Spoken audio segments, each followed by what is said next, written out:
ભરૂચના વાલિયા વતારિયા ખાતે આવેલ શ્રી ગણેશ ખાંડ ઉદ્યોગ સરકારી મંડળીના સભાસદો દ્વારા આજરોજ કલેક્ટરને આવેદનપત્ર પાઠવવામાં આવ્યું હતું, જેમાં જણાવ્યા અનુસાર ગુજરાત સરકારે મંડળીના સભાસદો દ્વારા ચૂંટાયેલા વ્યવસાય સ્થાપક મંડળને બરખાસ્ત કરી માર્ચ 2022થી કોમેડિયન કમિટી નિયુક્ત કરી છે. ગુજરાત સરકારી અધિનિયમ 1961ની કલમ 74D મુજબ આવી કોમેડિયન વ્યવસ્થાપક વ્યવસ્થા માત્ર તાત્કાલિક અને મર્યાદિત સમયગાળા માટે જ હોઈ શકે છે અને નિર્ધારિત સમયમર્યાદા ચૂંટણી યોજવી ફરજિયાત છે.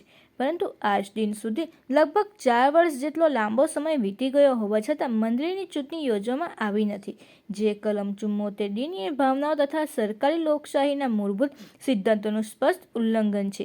આ કસ્ટોડિયન કમિટી મંડળીના વહીવટમાં તેમજ સભાસદોમાં વિશ્વાસ સંપાદન સંપૂર્ણપણે નિષ્ફળ સાબિત થઈ છે. આથી હાલની કસ્ટોડિયન કમિટીને તાત્કાલિક બરખાસ્ત કરવામાં આવે. આગામી ચૂંટણી પ્રક્રિયા પૂર્ણ થયા ત્યાં સુધી વચગાળાની વ્યવસ્થા તરીકે જિલ્લા રજિસ્ટ્રાર સરકારી મંડળીઓ ભરૂચ અથવા ભરૂચ જિલ્લા મધ્યક સરકારી બેંક મારફતે યોગ્ય અને અનુભવી અધિકારીની તાત્કાલિક નિમણૂક કરવામાં આવે અને નિષ્પક્ષ ચૂંટણી યોજવામાં આવે એ સહિતની માંગ કરવામાં આવી છે.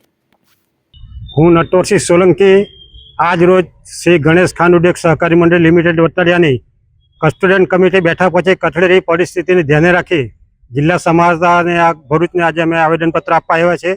જે દિવસથી કસ્ટોડિયન કમિટીની નિમણૂક થઈ ત્યારથી આજ દિન સુધી સદરુ સંસ્થાની પરિસ્થિતિ વર્ષોનું વર્ષ કથળતી ગઈ.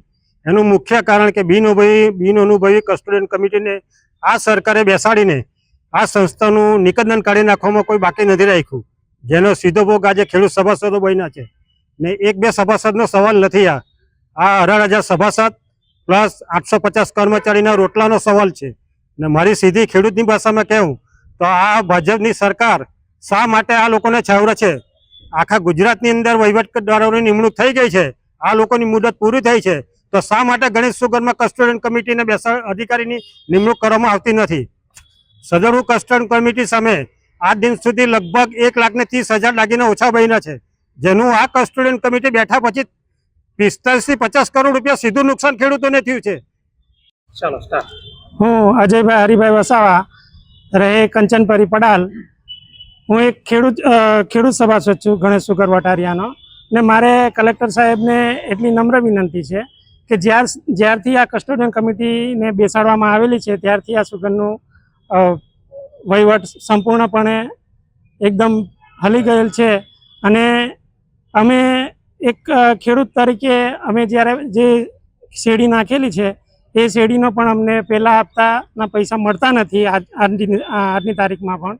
એટલે કલેક્ટર સાહેબને અમારી નમ્ર વિનંતી છે કે આ કસ્ટોડિયન કમિટીને હટાવી અને ચૂંટણી આપવામાં આવે અને સભાસદો દ્વારા નવું બોર્ડ ચૂંટી અને આ સુગરમાં નવું બોર્ડ બેસે અને અમારો વહીવટ કરે, એ અમારી અપીલ છે.